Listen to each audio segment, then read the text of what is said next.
Anyway, I'm sure on the iPod of the historian Kate Williams and the Financial Times defence editor James Blitz. Very good to see you guys. And we're going to start with the Falklands, James, front page of the Times. Here we are, 30th anniversary. They talk about Falklands Liberator. What's this about?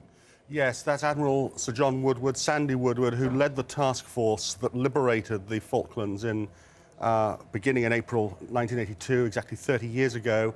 Like a lot of people who were involved in that campaign and a lot of people who are retired generals, admirals, he's basically saying, look, if the Argentinians were to invade now, do the same thing. We just could not do what we did under Margaret Thatcher 30 years ago. But that's not what the politicians say. You have to be politician after politician, and I'm sure they'll have told you, oh yes, our capability remains exactly the same. Well, I think our frontline capability is much, much better. We have a lot more people on the island today. We have 1,300 today. We had 700 30 years ago. We've got 4 tornado aircraft on the island, typhoon aircraft on the island. So our frontline defence is much better. But if the Argentinians were to invade, just look at the numbers. We had 55 surface combatant ships in 1982 in the Royal Navy. Today we have 19. In other words, if we took the kind of hits that we did in the Falklands War, we lost, as you remember, we'll remember, quite a number of ships. If you lost that out of just 19, it would significantly reduce your capability. You couldn't win a war on the back of that. And, of course, we don't have an aircraft carrier for the next decade. So the politicians are right to say we'll defend, but... Would they defend? Would they fight for the Falklands this time round? If Argentina were to invade, which I don't think they will, but if they did, we're in a very different world. You have to ask yourself one big question. After Iraq, after Afghanistan, would the British public be prepared to take 255 casualties, loss of service personnel in the operation? I don't believe they would. I suppose the British public would prefer to fight in the Falklands than they would in Iraq and Afghanistan. They would.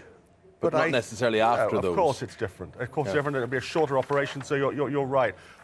I think the mood, though, is very different from what it was 30 years ago, when we hadn't been through this huge run of casualties we've had in recent conflicts. OK, very interesting. Let's move on to the Daily Mail, and they have this scare story about overweight mothers. What's this about? Yes, big story in the Mail. The front page of the Mail is babies treated in the womb for obesity. The Mail is preoccupied by babies that are too big. They've had sumo baby stories and the suggestion that the last 50% of babies in 11-pound babies, there are more and more of them, getting bigger and bigger. And this trial, NHS trial, in which dangerously overweight mothers-to-be have been given a diabetes drug in pregnancy, are beginning to try and redress this, which just seems to me to be terribly dangerous. What does it do? Does it address the size of the child, or does it prevent diabetes taking hold? Both of them. This is the suggestion that these gigantic babies, and the gigantic babies are basically diabetic at birth. That's the suggestion. Right. So it's trying to deal with both of them, but it seems to me to be a terrible. This is thalidomide all over again. The idea of, I think, messing about with pregnancy and putting drugs into people in pregnancy is a disaster. Yes, I know diet and exercise is more difficult, but I think this is the way it has to go. Right. We move to the Daily Telegraph. Voters have no time. No time for what?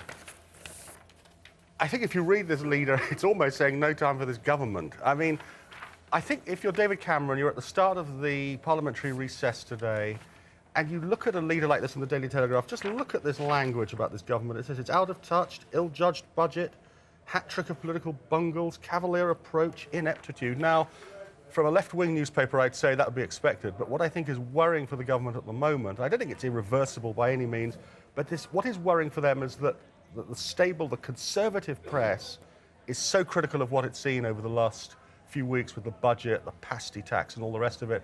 And I think that's the thing that is worrying for them.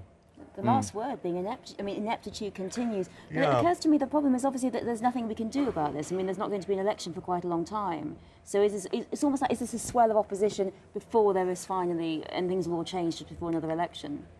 I suppose it might be. I mean, the assumption of the government is that there'll be an election after a 5-year term. And there's a limit to what David Cameron can do in terms of reshuffles and so on, because it's so much more complicated in a coalition. I don't think that what we've seen over the last few weeks, I don't know what you think, Eamon, is necessarily a terrible blow. This is not like some huge shift that has happened. The polls don't seem to me to have shifted enormously. It'd be interesting if there was some sort of election.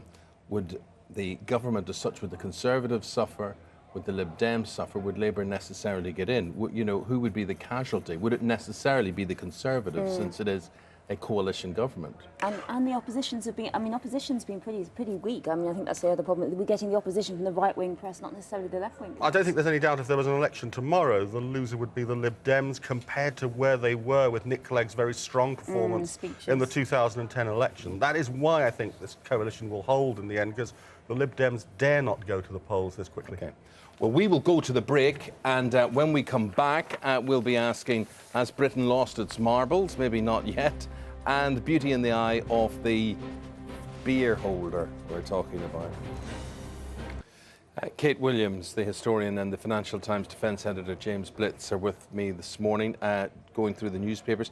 Let's move on to the Times and the debate about legal highs as regards drugs. Yes, I mean, the Times is running this quite intensively. The idea that we are behind, the authorities are behind in our notion of drugs. Amphetamines, ecstasy, they're not important anymore. It's these legal highs, methadone, meow meow, Mexi, that was one of them they're calling, that Sally Berkow has been tweeting about.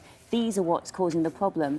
And but the police are suggesting that simply there's no point trying to beat them because they're so everyone can get them. Social media's talking about them. There's no point. You know, the police saying that they should concentrate on actual illegal activity, whereas the government is trying to crack down on these illegal highs. So it's a big conundrum, really. I mean, the suggestion is the young, they think they're safe because they're not illegal. Okay. Here's a big debate, the Parthenon marbles. We've got a growing campaign in this, the year of the London Olympics, to return these to Greece. And we've now got Stephen Fry lending his support for the Elgin Marbles. Yeah, I chose that because it is an interesting debate. Stephen Fry is backing the return of the Elgin Marbles, which of course are in the British Museum.